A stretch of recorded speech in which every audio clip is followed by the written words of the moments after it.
तो अब हम किसकी बात कर रहे थे, रेडियल प्रोबेबिलिटी डिस्ट्रीब्यूशन का, वो 3s 3p एंड 3d, ठीक है। और इनके अंदर इलेक्ट्रॉन्स फिल करना है। तो हमें ये बताना है कि जब ये वाली कोर फील्ड है, मीन्स 1s2 2s2 2p 6 क्या है हमारा फील्ड, तो उसके बाद next electron n equals to 3 means 3s 3p और 3d किस सब सेल में जाएगा, इन विच सब शेल, तो किस सब शेल में जाएगा, जी सब शेल की एनर्जी क्या होगी, कम होगी। तो कम किसकी है वो हम किससे बताएंगे, अब रेडियल प्रोबेबिलिटी डिस्ट्रीब्यूशन कर्व से, ठीक है। वही सेम कंसेप्ट यहाँ लगेगा जो हमने लास्ट में किया था, 2s एंड 2p का हमने कंपैरिजन किया था, ठीक है। अगर हम इनके मैक्सिमा को कंपेयर करें, ठीक है, किसका, 3s 3p 3d का, तो मैक्सिमा के अकॉर्डिंग तो क्या है, देखो फर्स्ट है हमारी 3d, मैंने अभी लास्ट लेक्चर में बताया भी है कि जो 3s है, देखो एक होता है 1s, फिर क्या होता है 2s, फिर 3s, एक होता है 2p, फिर 3p, नेक्स्ट होता है 3d, ठीक है। तो इसके पास क्या होता है, जो ये फर्स्ट होता है, जैसे ये फर्स्ट है, ये फर्स्ट है, ये फर्स्ट टाइप है सभी की, तो इनके पास क्या आता था, 1 रीजन ऑफ हाई प्रोबेबिलिटी। ये क्या होती थी, सेकंड टाइप, तो इनके पास क्या होते थे, 2 region of high probability. And 3s क्या है, थर्ड टाइप है इसकी, तो इसके पास क्या होते थे, 3 region of high probability, first 2 छोटी, उसके नेक्स्ट क्या हो जाती थी, बड़ी। तो सेम ये 3s के लिए बनाया 1 2 एंड 3। नेक्स्ट है 3p के लिए ये रेड लाइन आपको पता नहीं विजिबल है या नहीं है, डॉटेड से है, बुक में देखना, 1 एंड 2 पिक्स, ठीक है। नेक्स्ट है 3d फर्स्ट टाइप है, तो उसका भी क्या होगा, 1 रीजन ऑफ हाई प्रोबेबिलिटी। फिर इनके मैक्सिमा कंपेयर किया, तो मैक्सिमा के अकॉर्डिंग 3d का मैक्सिमम क्या, न्यूक्लियस के क्लोज, उसके बाद 3p का, उसके बाद 3s का। इट मीन्स कि 3d का अगर मैक्सिमम न्यूक्लियस ये r है, distance of electron from nuclei, ये मोस्ट प्रोबेबल है, मोस्ट प्रोबेबल पोजीशन, मीन्स यहाँ पे इलेक्ट्रॉन क्या कर रहा है, मैक्सिमम टाइम स्पेंड कर रहा है मैक्सिमा, ठीक है। पीक का ये बता रहा है कि 3d का इलेक्ट्रॉन है वो न्यूक्लियस के ज़्यादा क्लोज है, उसके बाद क्या आएगा 3p, उसके बाद क्या आएगा 3s। बट एक्चुअल में ऐसा नहीं होता, क्यों, ड्यू टू सेम रीज़न, क्या उसका क्या रीज़न था, वही वाला सेम एडिशनल पीक्स जो क्या होती है न्यूक्लियस के ज़्यादा क्लोज होती है देन 3d के जो मोस्ट प्रोबेबल पीक थी, जो मोस्ट प्रोबेबल पोजीशन थी उसके कंपैरिजन में, ठीक है। तो इसमें क्या हो जाएगा, देखो 3s orbital penetrates more to the core of 1s2 2s2 2p 6, क्यों, क्योंकि 3s में क्या थी, ये 3 पिक्स हैं जिसमें से एक पिक ने बिल्कुल ही किसको पेनिट्रेट कर रखा है, इस इनर कोर को, ठीक है। इनर कोर को पेनिट्रेट कर दिया, तो ये इनर कोर क्या करती थी, हमारी स्क्रीनिंग करती थी आउटर इलेक्ट्रॉन्स की। तो यहाँ पे s के इलेक्ट्रॉन न्यूक्लियस इस कोर के अंदर है, तो इस s के इलेक्ट्रॉन न्यूक्लियस इस कोर के अंदर होने के कारण, न्यूक्लियस नहीं कोर, इस फील्ड कोर के अंदर होने के कारण ये कोर s इलेक्ट्रॉन्स को क्या कर पाएगी, ज़्यादा शील्ड नहीं कर पाएगी, क्या करेगी, कम शील्ड करेगी। एक तो अगर हमारे s की सिर्फ ये वाली कर्व होती, ठीक है, तो ये वाली अगर कर्व होती तो ये सारे के सारे इलेक्ट्रॉन्स इस कर्व को क्या कर देते, शील्ड कर देते, ठीक है। तो वहाँ पे शील्डिंग ज़्यादा हो जाती है। बट s के इलेक्ट्रॉन्स की जो पीक्स हैं वो इस टाइप से हैं कि जो x के इलेक्ट्रॉन कहाँ प्रेजेंट होते हैं, इस कोर के अंदर भी प्रेजेंट होते हैं। तो यहाँ प्रेजेंट होने के कारण यहाँ पे शील्डिंग इफेक्ट क्या होगी, कम शील्डिंग इफेक्ट होगा। तो क्या हो जाएगा, जेड इफेक्टिव ज़्यादा, और जेड इफेक्टिव ज़्यादा है तो इसका मतलब क्या हो जाएगा, जेड इफेक्टिव बढ़ने से क्या होगा, ज़्यादा न्यूक्लियर अट्रैक्शन होगी, और वो न्यूक्लियस के कहाँ रहेगा, क्लोज। तो 3s इलेक्ट्रॉन होते हैं न्यूक्लियस के कम क्लोज होते हैं देन 3p एंड 3d, ठीक है। देखो 3s orbital penetrates more into the core then 3p orbital, ठीक है। 3p की ये वाली है, ये यहाँ है 3p की ये है, 3s की ये है, ठीक है। वाइल 3d हार्डली पेनिट्रेट्स, क्योंकि d का तो सिर्फ एक ही है और वो तो हार्डली पेनिट्रेट, इसमें कोई ऐसी एक्स्ट्रा पीक नहीं है जो इसको पेनिट्रेट कर देगी। इसके इलेक्ट्रॉन्स हैं मोस्टली कहाँ है, इस वाली इनर कोर से बाहर है, तो ये सभी इलेक्ट्रॉन्स डी को तो क्या कर देंगे, पेनिट्रेट, तो डी को नहीं, डी को क्या कर देंगे अच्छे से, शील्ड। और जहाँ पे ज़्यादा शील्डिंग होगी, अब डी की ज़्यादा शील्डिंग है तो वहाँ पे इफेक्टिव न्यूक्लियर चार्ज क्या होगा, कम होगा, ठीक है। ये न्यूक्लियस है, ये इलेक्ट्रॉन्स हैं। अगर जहाँ पे शील्डिंग नहीं है तो जितना चार्ज होगा वो न्यूक्लियस को एक्सपीरियंस, जितना न्यूक्लियस का चार्ज होगा वो आउटरमोस्ट इलेक्ट्रॉन का एक्सपीरियंस होगा, और वो कहाँ जाएगा, ज़्यादा चार्ज एक्सपीरियंस हुआ है तो ये न्यू इलेक्ट्रॉन्स को अट्रैक्ट करेगा, ये इसके क्लोज रहेंगे। But due to these inner electrons ये क्या करेंगे, ये जो इनर इलेक्ट्रॉन्स है ये शील्डिंग करेंगे तो इसको चार्ज क्या होगा, कम एक्सपीरियंस होगा, ठीक है। कम एक्सपीरियंस हुआ है तो ये न्यूक्लियस से क्या रहेगा, दूर रहेगा। 3D के केस में वही है, 3D में कोई पेनिट्रेटिंग एक्स्ट्रा पीक नहीं है। As a result 3D will have maximum shielding, तो 3D की सबसे ज़्यादा शील्डिंग होगी। And 3s orbital will experience minimum shielding, क्योंकि 3s की पीक 3s में क्या है, एक एक्स्ट्रा पीक है, कर्व है, ठीक है, जो क्या है, इस कोर को क्या किया उसने, फील्ड कोर को पेनिट्रेट किया हुआ है। तो जहाँ पे पेनिट्रेशन ज़्यादा है वहाँ पे शील्डिंग क्या होगी, कम। यहाँ पे नो पेनिट्रेशन है, ठीक है, कोई एक्स्ट्रा पीक नहीं, तो यहाँ पे शील्डिंग क्या होगी, ज़्यादा। तो ज़्यादा शील्डिंग होगी तो क्या हो जाएगा, 3D के लिए ज़्यादा शील्डिंग होने के कारण क्या रहेगा, कम अट्रैक्शन होगी, वो क्या रहेगा, न्यूक्लियस से दूर, ठीक है। और 3s में कम शील्डिंग है, तो कम शील्डिंग है तो वो क्या करेगा, न्यूक्लियस के क्लोज, क्योंकि न्यूक्लियर अट्रैक्शन क्या होगी, ज़्यादा, ठीक है। तो ऑर्डर ऑफ एनर्जी क्या आ जाएगा, 3s 3p 3d। उसके बाद नेक्स्ट चलते हैं हम, अब किसको एक्सप्लेन करेंगे, वही 4s and 3d। n+l बोरबरी rule से तो हमने एक्सप्लेन किया था, n+l की वैल्यू हमने निकाली थी, हमने क्या देखा था, n+l की वैल्यू जिसके लिए लो होगी उसकी क्या होगी, लोअर एनर्जी, और जिसके लिए हाई होगी n+l की वैल्यू वो हायर एनर्जी। मीन्स 3 + 2 5 आई थी और 4 + 0 4 आई थी, तो ये क्या हो गया था हमारा 5 वैल्यू थी n+l की, तो ये हायर एनर्जी। अब इसको हम किससे एक्सप्लेन करेंगे, रेडियल प्रोबेबिलिटी डिस्ट्रीब्यूशन कर्व से, ठीक है। तो उसके लिए भी सेम है। तो 3D या 4s में इलेक्ट्रॉन कब जाएगा, जब हमारी इनर वाली जितनी भी शेल्स हैं वो क्या होंगी, फील्ड, कौन सी, 1s2 2s2 2p6 3s2 3p6। 3p6 के बाद नेक्स्ट इलेक्ट्रॉन हमें 3D में जो भेजना है या फिर किस में फिल करना है, 4s में। तो ये हम किससे बताएंगे, रेडियल प्रोबेबिलिटी डिस्ट्रीब्यूशन कर्व से। जिसकी एनर्जी कम आएगी, ठीक है, उसके अंदर हमारा इलेक्ट्रॉन जाएगा नेक्स्ट, ठीक है। तो उसके लिए वही, तो 18 इलेक्ट्रॉन कहाँ तक आ गए, 18 इलेक्ट्रॉन आ जाएंगे 1s2 से लेके 2s2, फिर 2p6, देन 3s2 और देन 3p6। ये हमारी फील्ड कोर है, जिसको क्या बोला, आर्गन कोर। उसके बाद नेक्स्ट इलेक्ट्रॉन कहाँ जाना चाहिए, या तो 3D में जाएगा या फिर 4s में। अब ये हमें बताना, तो दोनों का हम क्या बनाएंगे, रेडियल प्रोबेबिलिटी डिस्ट्रीब्यूशन का।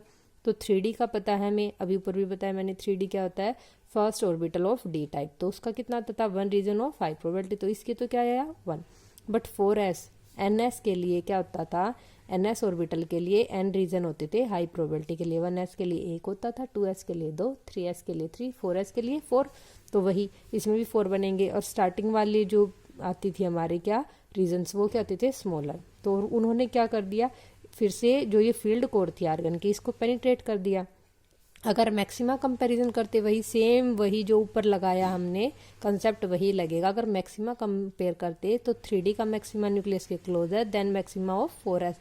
तो 3D की क्या नीचे थी, लोअर एनर्जी, बट ऐसा नहीं होता, क्यों, क्योंकि 4s में क्या होती है, स्मॉल एडिशनल पीक्स, जिस कारण जो 4s के इलेक्ट्रॉन है वो इस कोर को क्या कर जाएंगे, पेनिट्रेट, वो इसके अंदर घुस जाएंगे। तो अंदर घुस गए तो 4s इलेक्ट्रॉन की जो शील्डिंग होगी अब क्या हो जाएगी, कम शील्डिंग होगी, तो इफेक्टिव न्यूक्लियर चार्ज क्या हो जाएगा, ज़्यादा। इफेक्टिव न्यूक्लियर चार्ज अगर बढ़ गया तो क्या हो जाएगा, न्यूक्लियर अट्रैक्शन ज़्यादा है, तो 4s के इलेक्ट्रॉन कहाँ रहेंगे, न्यूक्लियस के क्लोज, ठीक है।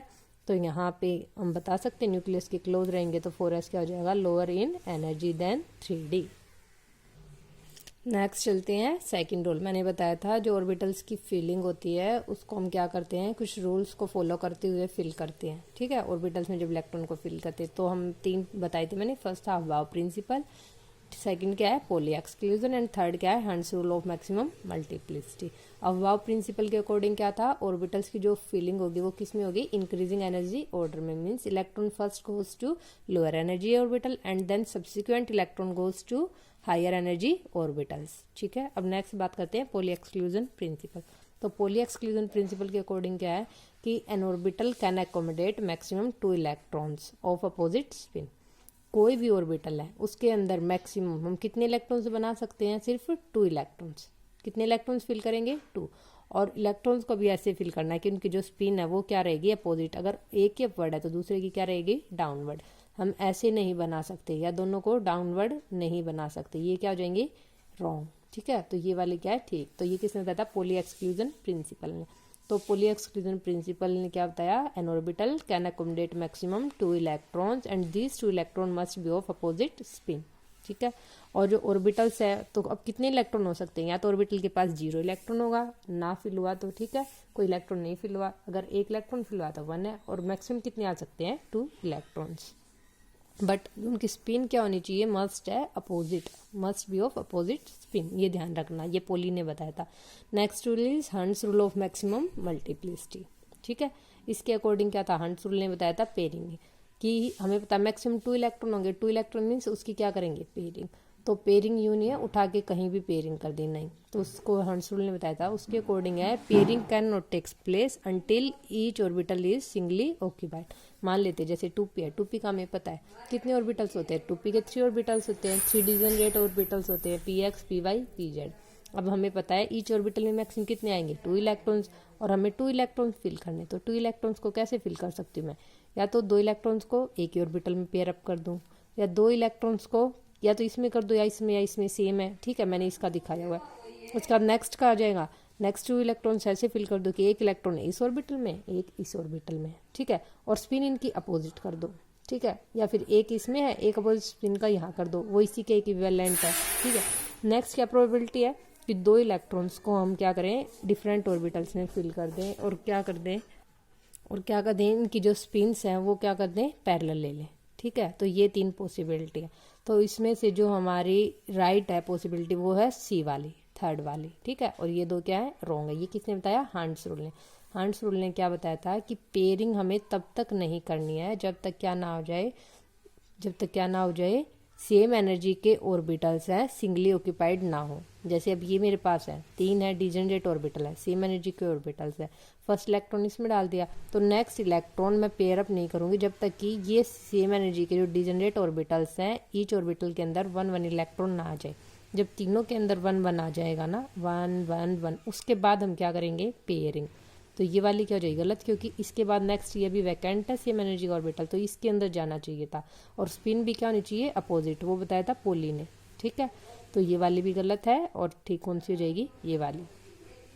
In other words, in a set of orbitals having same energy, electrons are distribute themselves to have parallel spin as far as possible। कि इलेक्ट्रॉन्स अगर सेम एनर्जी के ऑर्बिटल्स है, इलेक्ट्रॉन अपने आप को ऐसे डिस्ट्रीब्यूट करेंगे, ठीक है, एक तो वो क्या रहेंगे, दूर रहेंगे एक दूसरे से, मीन्स डिफरेंट ऑर्बिटल्स में जाएंगे, और साथ में उनकी स्पिन भी क्या होनी चाहिए, पैरेलल स्पिन होगी, and as far as possible, means अगर मैं पैरेलल स्पिन इसी के अंदर बना दूँ वो भी पॉसिबल नहीं है, वो भी रॉन्ग हो जाएगा, ठीक है, क्योंकि वो क्या होनी चाहिए, एज फार, क्योंकि इलेक्ट्रॉन्स है, चार्ज पार्टिकल होते हैं, वो एक दूसरे को क्या करेंगे, रिपेल करेंगे, रिपेल करने से क्या हो जाएगा, एनर्जी सिस्टम की इंक्रीज हो जाएगी, और वो क्या हो जाएंगे, अनस्टेबल। हमें क्या चाहिए, स्टेबल कन्फिग्रेशन। स्टेबल कब होगी, जहाँ पे एनर्जी क्या होगी, कम, और एनर्जी कम कब होगी, जब रिपल्शन ना होगी, नहीं होगी, ठीक है।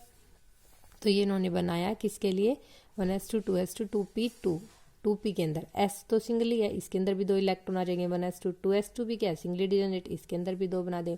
लेकिन बात है 2p की, 2p क्या होता है, ट्रिपली डिजनरेट। अब इसमें 2 इलेक्ट्रॉन फिल करने, तो वो उसके लिए कैसे फिल करेंगे, सी वाली कॉन्फ़िगरेशन से, ठीक है। Electrons are charge particle, therefore they will repel each other, ठीक है। Electron repulsion are minimum when electrons are as far apart as possible with parallel spin, जिससे क्या हो जाएगी, minimum repulsion, and this correspond to lower energy, ठीक है। उसके बाद नेक्स्ट है, जैसे इन्होंने Z=7 लिया, 7 एटॉमिक नंबर किसका होता है, नाइट्रोजन का। ये क्या लिया इन्होंने, नाइट्रोजन की बात करते, तो नाइट्रोजन में 7 इलेक्ट्रॉन्स, तो फर्स्ट 2 1s2, फिर 2s2, फिर 2p कितना आएगा, 2 2 4 और 3 बच गया, तो 3 इलेक्ट्रॉन्स कैसे फिल्ड होंगे, ऐसे 1, फिर नेक्स्ट ये भी फिल करेंगे, क्योंकि पेयरिंग नहीं करनी यहाँ पे, हमें पता चल गया कि जब तक सेम एनर्जी के डिजनरेट ऑर्बिटल्स सिंगली ऑक्यूपाइड नहीं हो जाएंगे तब तक पेयरिंग नहीं करेंगे। एक इलेक्ट्रॉन डालने के बाद नेक्स्ट इसमें जाएगा, उसके बाद नेक्स्ट कहाँ जाएगा, इस वाले में। अगर 2p4 होती कॉन्फ़िगरेशन, तब हम क्या करते हैं, 4 जो इलेक्ट्रॉन है उसकी क्या करवा देते हैं यहाँ पर, पेयरिंग, ठीक है। तो हंट्स रूल है, उसको सम अप किया इन्होंने 2 रूल्स में, means in the orbitals of same energy, ठीक है।